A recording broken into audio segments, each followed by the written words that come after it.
চিকিৎসা খাতকে তৃণমূল পর্যায়ে শতভাগ পৌঁছে দিতে প্রধান উপদেষ্টার কাছে স্বাস্থ্য খাত সংস্কার কমিশন যে প্রস্তাবনা পেশ করেছে তা বাস্তবায়ন হলে চিকিৎসা ক্ষেত্রে আমূল পরিবর্তন আসবে বলে মন্তব্য করেছেন বিশেষজ্ঞরা। অত্যাবশ্যকীয় ওষুধের প্রাপ্যতা নিশ্চিত করা হলে চিকিৎসা সেবা নিয়ে অতীতের কালিমা মুছে মানসম্মত চিকিৎসা দেওয়া সম্ভব বলেও মনে করেন তারা। তাপস চন্দ্র দাসের ক্যামেরায় আবু সাইদ অপুর রিপোর্ট। জুলাই গণ অভ্যুত্থানে শেখ হাসিনা সরকারের পতনের পর অন্তর্বর্তীকালীন সরকারের প্রধান উপদেষ্টা ডক্টর মোহাম্মদ ইউনূসের নেতৃত্বে জাতীয় অধ্যাপক এ.কে আজাদ খানকে কমিশন প্রদান করে 12 সদস্যের স্বাস্থ্য কমিশন গঠন করেন, যার কাজেই অতীতের কালিমা মুছে স্বাস্থ্য খাতকে নতুন করে ঢেলে সাজানো। প্রধান উপদেষ্টার এই উদ্যোগটা আসলে বাস্তবসম্মত এবং এটা খুবই গুরুত্বপূর্ণ আমাদের দেশের জন্য, এবং এটা যদি মাঠ পর্যায়ে যায় এটা আসলে তৃণমূল পর্যায়ে যারা যারা আছে সবাই খুব উপকৃত হবে। স্বাস্থ্য খাতের সংস্কারের কমিশনকে আমরাও এটা ধন্যবাদ জানাই তাদেরকেও যে তারা এটা একটা সুন্দর একটা উদ্যোগ নিছে। আর এরই ধারাবাহিকতায় গেল 5 মে বাংলাদেশ স্বাস্থ্য কমিশন প্রধান উপদেষ্টা ডক্টর মোহাম্মদ ইউনূসের কাছে সংস্কার প্রস্তাব দাখিল করেন। আমরা প্রপোজ করেছি যে একটা বাংলাদেশ স্বাস্থ্য কমিশন যে ওভারসি করবে, পলিসিস্টেম বিষয়গুলো আলাপ করবে, আর একটা হলো স্বাস্থ্য সেবা বিভাগ, সেটা কিন্তু দাখিলকৃত এই প্রস্তাবনা দ্রুত বাস্তবায়নের পরামর্শ দিয়েছেন স্বাস্থ্য বিশেষজ্ঞ ও গবেষক অধ্যাপক খন্দকার জিয়াউল ইসলাম জিয়া। স্বাস্থ্য বীমার উপর গুরুত্ব আরোপ করে তিনি বলেন, এসব প্রস্তাবনা বাস্তবায়ন হলে দেশের চিকিৎসা ক্ষেত্রে আমূল পরিবর্তন ঘটবে। সেবা প্রদানের ক্ষেত্রে যে প্রতিষ্ঠানগুলি আছে সেগুলিকে একটা বিজ্ঞানধর্মী এবং গবেষণাধর্মী প্রকল্প হিসেবে গ্রহণ করতে হবে। তাহলে সেখানে যদি একটি স্বাস্থ্য বীমা আমাদের দেশে চালু থাকে, তাহলে বীমার আয়তায় সেই ব্যক্তিটি বা পরিবারটি স্বাস্থ্যসেবা গ্রহণ করতে পারবে না। সংস্কার কমিশনে তারা অনেকগুলি দিক নির্দেশনা দিয়েছেন সরকারকে, সেই নির্দেশনাগুলি যদি বাস্তবায়ন করা সম্ভব হয় তাহলে স্বাস্থ্য ব্যবস্থাকে পরিবর্তন এবং জনগণের স্বাস্থ্যসেবা নিশ্চিত করা সম্ভব। আর বাংলাদেশ মেডিকেল বিশ্ববিদ্যালয়ের পরিচালক ব্রিগেডিয়ার জেনারেল আবু নোমান মোহাম্মদ মসলিউদ্দিন বলেন, প্রস্তাবিত রূপান্তর প্রক্রিয়া স্বাস্থ্য খাতকে আরও গতিশীল করবে। এতে চিকিৎসা খাতে ফিরে আসবে পেশাগত নিরপেক্ষতা ও স্থিতিশীলতা। সংস্কার কমিশনের যে প্রস্তাবনাগুলো দেওয়া আছে সেটা হচ্ছে প্রয়োজনীয় অত্যাবশ্যকীয় ওষুধগুলো নিশ্চিত করা তৃণমূল পর্যায়ে, এবং সমস্ত ওষুধগুলোর মধ্যে আমরা জেনেরিক নেম আকারে প্রকাশ করা, এবং যে সমস্ত জায়গাগুলোতে ওষুধগুলো দেওয়া হবে সেগুলোর জেনেরিক নেম অনুসারে জনগণের কাছে যাতে পৌঁছে দিতে পারে। যদি এটা নিশ্চিত করা যায় তাহলে কম মূল্যে ওষুধ জনগণ পাবে। এছাড়া একটা কমিশনের একটা প্রস্তাব আছে জাতীয় ফার্মেসি নেটওয়ার্ক। যদি এই নেটওয়ার্কের মাধ্যমে আমরা অনেক কম মূল্যে সাধারণ মানুষকে ওষুধ দিতে পারব। এছাড়া বর্তমানে ক্যান্সার, ডায়াবেটিস এবং হাইপারটেনশনের যে সমস্ত ওষুধগুলো আছে এগুলিকে যদি আমরা আরও স্বল্প মূল্যে সাধারণ মানুষকে দিতে পারি, বিশেষ করে এই সমস্ত রোগগুলি যেগুলি নন কমিউনিকেবল ডিজিজ দিতে পারি, তাহলে জনগণ আরও বেশি উপকৃত হবে। প্রধান উপদেষ্টার কাছে স্বাস্থ্য খাত সংস্কার কমিশন যে প্রতিবেদন দাখিল করেছেন, এটি যদি পুরোপুরি বাস্তবায়ন করা যায় তাহলে তৃণমূল পর্যায়ের মতো যে মানুষের চিকিৎসা সেবার মৌলিক অধিকার সেটি যেমন একদিকে বাস্তবায়ন হবে, তেমনি অতীতের চিকিৎসা সেবা থেকে বঞ্চিত হওয়া মানুষগুলো তাদের সেই দুর্ভোগ থেকে লাঘব পাবে বলে মনে করেন চিকিৎসকরা। বাংলাদেশ মেডিকেল থেকে আবু সাইদ অপু, মাই টিভি, ঢাকা। দেশ ছেড়েছেন সাবেক রাষ্ট্রপতি আব্দুল হামিদ। বুধবার রাত 3টার দিকে থাই এয়ারওয়েজের একটি ফ্লাইটে হজরত শাহজালাল আন্তর্জাতিক বিমানবন্দর ত্যাগ করেন তিনি। ছাত্র জনতার অভ্যুত্থানে আওয়ামী লীগ সরকারের পতনের 9 মাস পর দেশ ছাড়লেন আব্দুল হামিদ। রাত 3টা 5 মিনিটে থাই এয়ারওয়েজের TG340 নম্বর ফ্লাইটে ব্যাংককের উদ্দেশ্যে ঢাকা ছাড়েন তিনি। কিশোরগঞ্জে গত 4 আগস্ট বৈষম্য বিরোধী ছাত্র আন্দোলনে মিছিলে হামলা, গুলিসহ সন্ত্রাসী কার্যক্রমের অভিযোগে কিশোরগঞ্জ সদর থানায় হওয়া মামলায় সাবেক রাষ্ট্রপতি আব্দুল হামিদের নাম রয়েছে। এদিকে আব্দুল হামিদের দেশ ত্যাগের ঘটনায় দায়িত্বে অবহেলার অভিযোগে 3 পুলিশ কর্মকর্তাকে বরখাস্ত করা হয়েছে। রাতে পুলিশ সদর দপ্তর থেকে পাঠানো এক খুদে বার্তায় তথ্য নিশ্চিত করা হয়েছে। বার্তায় জানানো হয়, দায়িত্বে অবহেলার অভিযোগে ইমিগ্রেশন পুলিশের একজন অতিরিক্ত পুলিশ সুপারকে প্রত্যাহার ও কিশোরগঞ্জের সদর থানায় দায়েরকৃত মামলার তদন্তকারী কর্মকর্তা এবং এসবির একজন কর্মকর্তাকে সাময়িক বরখাস্ত করা হয়েছে। এদিকে অন্তর্বর্তী সরকার এখন পর্যন্ত কি বিচার ও সংস্কার করেছে তা জানতে চেয়েছেন জাতীয় নাগরিক পার্টির মুখ্য সংগঠক হাসনাত আব্দুল্লাহ। বৃহস্পতিবার নিজের ভেরিফাইড ফেসবুক অ্যাকাউন্টে পোস্ট করে এসব বিষয় জানতে চান তিনি। হাসনাত লিখেন, খুনিকে দেশ থেকে নিরাপদে বেরিয়ে যাওয়ার সুযোগ দেওয়া হয়, পুলিশ আসামি ধরলেও আদালত থেকে জামিন দেওয়া হয়। দ্বিতীয় ট্রাইব্যুনাল জানুয়ারিতে হওয়ার কথা থাকলেও মে মাসে এসেও শুরু হয়নি। তা ইন্টারিম এখন পর্যন্ত কি বিচার ও সংস্কার করেছেন যোগ করেন এনসিপির মুখ্য সংগঠক।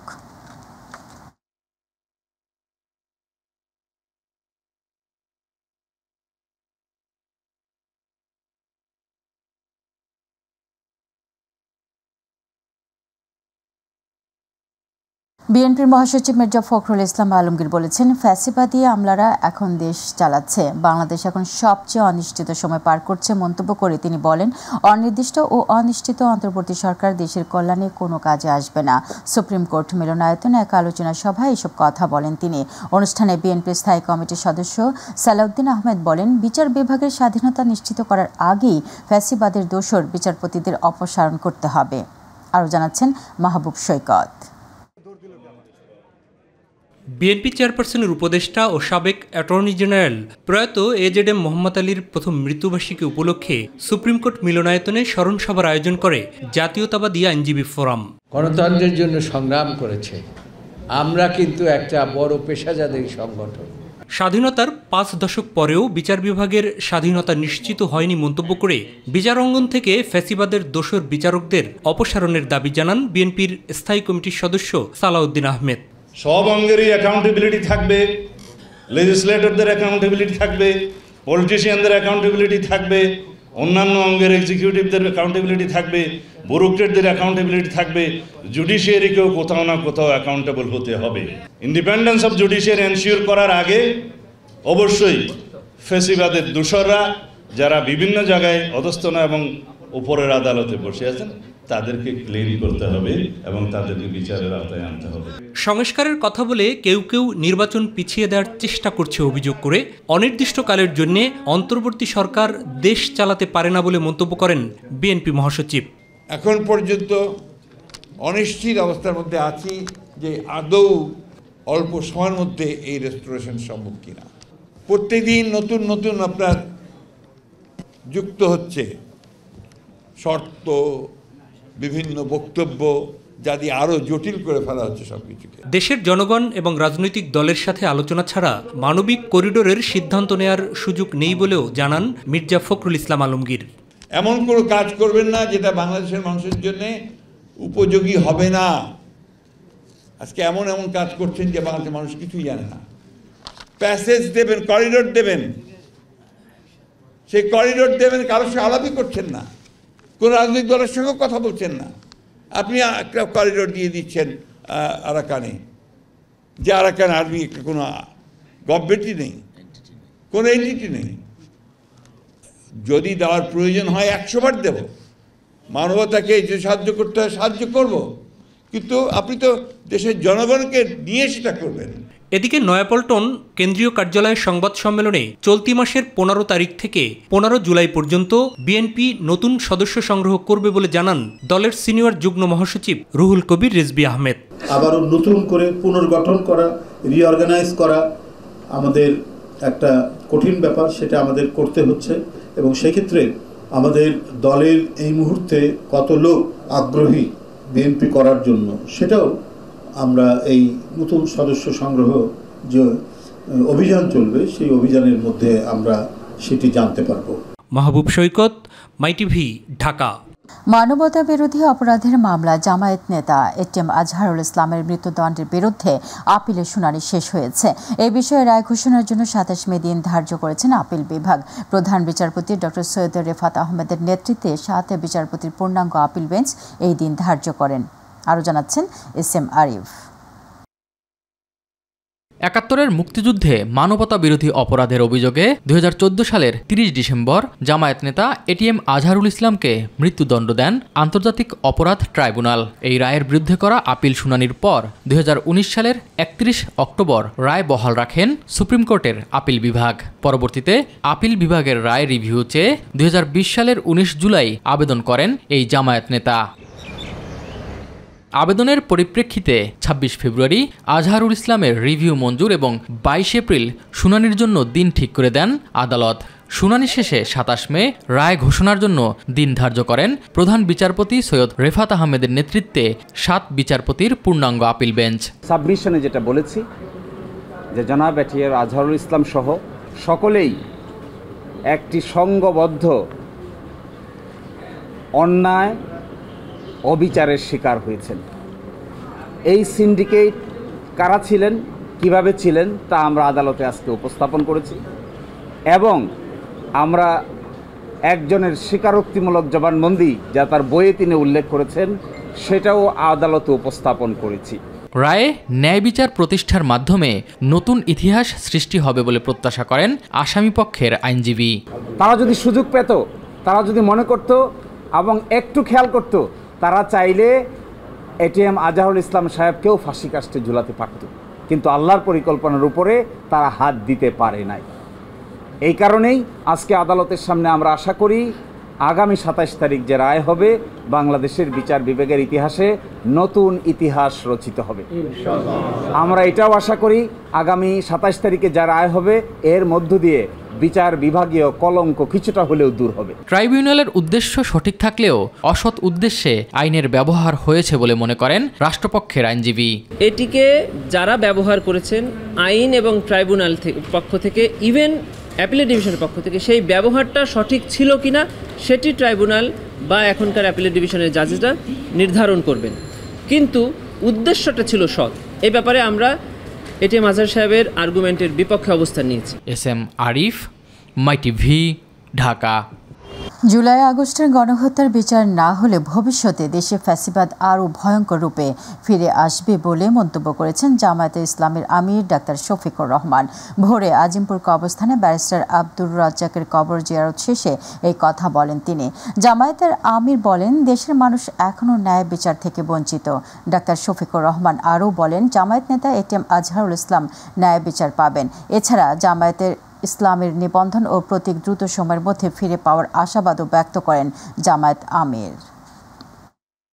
আইনি লড়াইয়ে নেতৃত্ব দিয়েছিলেন ব্যারিস্টার আব্দুর রাজ্জাক। এই অপরাধে তার চেম্বারে দুইবার ডিবি এবং বিভিন্ন এজেন্সি গিয়ে তাকে বিরক্ত করে, অপমান করে, শেষ পর্যন্ত তার জীবনের উপরে হুমকি প্রদান করা হয়। সেটাও উপেক্ষা করে তিনি লড়াই চালিয়ে যাচ্ছিলেন।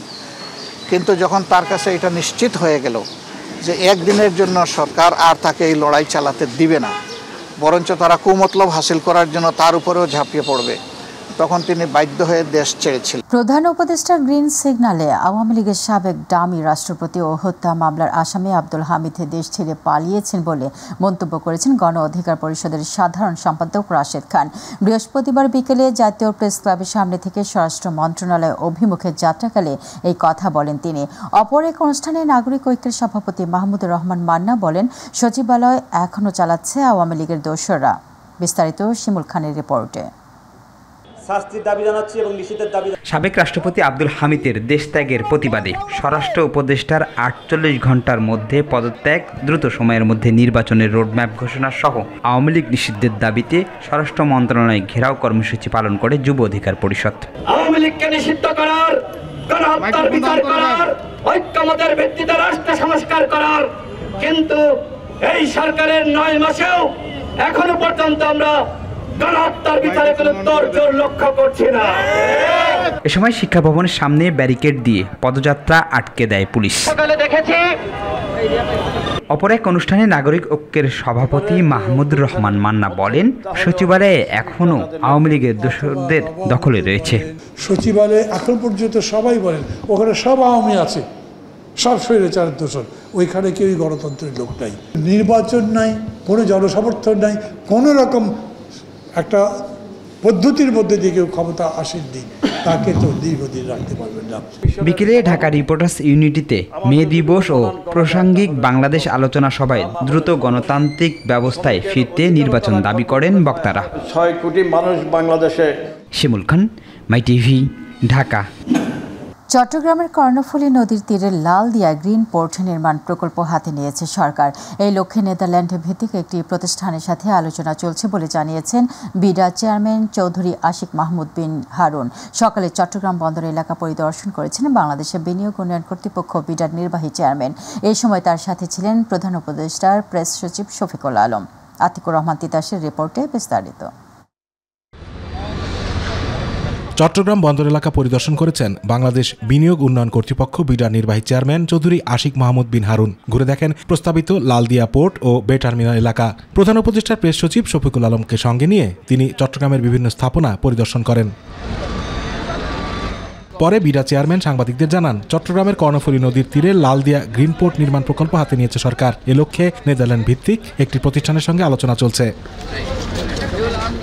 প্রায় $2 বিলিয়ন বিদেশি বিনিয়োগে মাস্টার প্রজেক্ট বে টার্মিনাল বাস্তবায়িত হয়ে গেলে 25,000 মানুষের কর্মসংস্থান হবে বলে আশা করেন বিডা চেয়ারম্যান। সিটি 1 সিটি 2তেই আমরা প্রায় $2 বিলিয়ন মতো একটা ফরেন ডিরেক্ট ইনভেস্টমেন্টের চেহারা দেখতে পাবো। 25,000 লোকের যদি কর্মসংস্থান হয়, তাদের সাথে 25,000 ফ্যামিলি, মিনিমাম 1 লাখ লোকের কথা বলা হচ্ছে, যারা এডিশনাল এই চিটাগং শহর এই এলাকায় এসে থাকা শুরু করবে, এই এলাকায় কাজ করবে। পরে চট্টগ্রামের একটি হোটেলে ব্যবসায়ী ও সুশীল সমাজের প্রতিনিধিদের সঙ্গে আলোচনায় অংশ নেন বিডার চেয়ারম্যান ও প্রধান উপদেষ্টার প্রেস সচিব শফিকুল আলম। এ সময় বাংলাদেশে কর্মসংস্থান সৃষ্টি ও বিনিয়োগ বাড়ানোই অন্তর্বর্তী সরকারের মূল উদ্দেশ্য বলে জানান প্রেস সচিব। বাংলাদেশ হিস্টোরিক্যালি গত 20, 25, 30 বছর আমরা যে ইনভেস্টমেন্টটা চেয়েছি সেটা আমরা আনতে পারিনি, ফলে জব গ্রোথটা সেভাবে হয়নি। ফলে আপনারা দেখেন, আপনার পুরো চিটাগাং রিজন জুড়ে সবাই চলে যাচ্ছে মিডল ইস্টে, যারা এখানে বিশাল একটা প্রোডাক্টিভ ফোর্স হতে পারত। আর বিডা চেয়ারম্যান বলেন, কর্মসংস্থানকে মূল উদ্দেশ্য করে পোর্টগুলোর আধুনিকায়নে সিদ্ধান্ত নিতে হবে। আমরা যদি পোর্টগুলো করতে পারি, আজকে আমরা যে নাম্বারটা শুনলাম যে শুধুমাত্র বে টার্মিনালেই 25,000 এডিশনাল কর্মসংস্থান হবে। Employment, I continue to say, is the biggest opportunity and the biggest challenge. পরে চট্টগ্রামের ব্যবসায়ীরা তাদের বিভিন্ন সুযোগ সুবিধা ও সমস্যার কথাগুলো অতিথিদের সামনে তুলে ধরেন। আজকে আমাদের চট্টগ্রাম বন্দর নিয়ে আতিকুর রহমান তিতাস, মাই টিভি। বাংলাদেশ সাড়া দিলে তিস্তা প্রকল্পে সহায়তা দেবে চীন। প্রকল্পটির কাজ দ্রুত শুরু হবে বলেও আশা করছে Beijing. Bangladesh institute of international and strategic studies আয়োজিত বাংলাদেশের চীন 50 বছর সম্পর্ক নিয়ে এক সেমিনারে এসব কথা বলেন ঢাকায় নিযুক্ত চীনের রাষ্ট্রদূত ইয়াও ওয়েন। এ সময় দুই দেশের সম্পর্ক, বিনিয়োগ, রোহিঙ্গা ইস্যু সহ বিভিন্ন বিষয়ে চীনের অবস্থান তুলে ধরেন তিনি। এছাড়া বাংলাদেশের স্বাধীনতা, সার্বভৌমত্ব রক্ষায় সব সময় চীন পাশে থাকবে বলেও উল্লেখ করেন রাষ্ট্রদূত।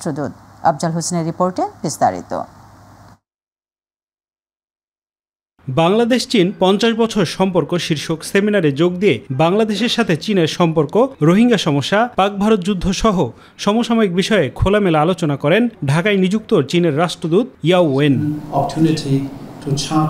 তিস্তা প্রকল্পে চীনের আগ্রহ রয়েছে। দেশটি যে কোনো সময় বাংলাদেশকে সহায়তা করতে প্রস্তুত বলে জানান ইয়াও ওয়েন। এছাড়া বাংলাদেশের সার্বভৌমত্ব রক্ষায় চীন সব সময় পাশে থাকবে বলে উল্লেখ করেন তিনি। In building this project, I should say China, we are ready. We are willing to offer our help. But now it is up to Bangladesh to make the decision. রোহিঙ্গাদের জন্য মানবিক করিডোর ইস্যুতে চীন জড়িত নয় বলে নিশ্চিত করেছেন চীনা রাষ্ট্রদূত। মিয়ানমারের সাথে আলোচনার মাধ্যমে রোহিঙ্গা সমস্যা সমাধান করার পরামর্শ দিয়েছেন তিনি। Definitely our efforts is not only between Myanmar military and Arakan army, but also bring the other ethnic minority army group. পাকিস্তানে ভারতের বিমান হামলাকে দুঃখজনক বলে মন্তব্য করেছেন ঢাকায় নিযুক্ত চীনের রাষ্ট্রদূত। উভয় পক্ষকে শান্ত থাকার আহ্বান জানান তিনি। China oppose all form of terrorism and call for an impartial investigation at early date. We urge both sides to act in the interest of peace and stability, stay calm, exercise restraint, and refrain from taking actions that may further complicate the situation. সেমিনারে মূল বক্তব্য উপস্থাপন করেন ঢাকা বিশ্ববিদ্যালয়ের আন্তর্জাতিক সম্পর্ক বিভাগের সাবেক অধ্যাপক ও আন্তর্জাতিক বিশ্লেষক ডক্টর ইমতিয়াজ আহমেদ। আফজাল হোসেন, মাই টিভি, ঢাকা। মুন্সিগঞ্জের সিরাজদি খানের নিমতলা এলাকায় ঢাকা মাওয়া এক্সপ্রেসওয়েতে থেমে থাকা অ্যাম্বুলেন্সকে ধাক্কা দেয় একটি বাস। এই ঘটনায় নিহত হয়েছেন অ্যাম্বুলেন্সের 5 যাত্রী, এতে গুরুতর আহত হয়েছেন আরও 3 জন। দুপুর 1টার দিকে এই দুর্ঘটনা ঘটে। ফায়ার সার্ভিস ও প্রত্যক্ষদর্শীরা জানায়, রোগী নিয়ে অ্যাম্বুলেন্সটি ঢাকার দিকে যাচ্ছিল। পথে সিরাজদি খানের নিমতলা এলাকায় অ্যাম্বুলেন্সের চাকা বিকল হয়ে যায়। মহাসড়কের পাশে থেমে অ্যাম্বুলেন্সের চাকা মেরামত করা হচ্ছিল। এই সময় একটি যাত্রীবাহী বাস পেছন থেকে অ্যাম্বুলেন্সকে ধাক্কা দেয় এবং দাঁড়িয়ে থাকা অ্যাম্বুলেন্স আরোহীদের চাপা দেয়। বাস চাপা অ্যাম্বুলেন্সের এক নারী আরোহী ঘটনাস্থলে নিহত হয়। আহত অবস্থায় ঢাকায় নেয়ার পথে মৃত্যু হয় আরও 4 জনের। ঢাকা টাঙ্গাইল মহাসড়কের গোড়াই মিলগেট নামক এলাকায় ভয়াবহ সড়ক দুর্ঘটনায় 3 জনের মৃত্যু হয়েছে। বিকেলে গোড়াই নামক স্থানে দাঁড়িয়ে থাকা একটি ট্রাকের পেছনে একটি পিকআপ ভ্যান সজোরে ধাক্কা দিলে ঘটনাস্থলে 3 জন নিহত হয়। প্রত্যক্ষদর্শীরা জানান, টাঙ্গাইলগামী পিকআপটি দ্রুত গতিতে আসছিল এবং গোড়াই এলাকায় একটি বড় লরি দাঁড়িয়ে থাকা অবস্থায় নিয়ন্ত্রণ হারিয়ে পেছনে ধাক্কা দেয়। এতে পিকআপটি দুমড়ে মুচড়ে যায় এবং পিকআপ গাড়িতে থাকা 3 জন ঘটনাস্থলে প্রাণ হারান। খবর পেয়ে গোড়াই হাইওয়ে পুলিশ ঘটনাস্থলে পৌঁছে উদ্ধার কার্যক্রম চালায়। দুর্ঘটনার পর কিছু সময় মহাসড়কে যান চলাচল ব্যাহত হলেও পরে পরিস্থিতি স্বাভাবিক হয়। পুলিশ জানিয়েছে, দুর্ঘটনার কারণ খতিয়ে দেখা হচ্ছে এবং নিহতদের পরিচয় শনাক্তের চেষ্টা চলছে। মুন্সিগঞ্জের ঢাকা মাওয়া এক্সপ্রেসওয়েতে আটকে ডাকাতি চেষ্টার ঘটনায় 5 ডাকাত সদস্যকে গ্রেপ্তার করেছে পুলিশ। সামাজিক যোগাযোগ মাধ্যমে ছড়িয়ে পড়া চাঞ্চল্যকর ওই ঘটনার ভিডিও দেখে জড়িতদের শনাক্ত করে পুলিশ। বিশেষ অভিযানে ঢাকার বিভিন্ন এলাকা থেকে তাদের গ্রেপ্তার করা হয়। উদ্ধার করা হয় 3টি দেশীয় ধারালো অস্ত্র। তারা সকলেই ঢাকার দক্ষিণ কেরানীগঞ্জ এলাকায় ভাড়া বাড়িতে থেকে এক্সপ্রেসওয়েতে ডাকাতি করত। মুন্সিগঞ্জ পুলিশ সুপার কার্যালয়ে সভাকক্ষে সংবাদ সম্মেলনে এই তথ্য জানান মুন্সিগঞ্জ জেলা পুলিশ সুপার মোহাম্মদ শামসুল আলম সরকার।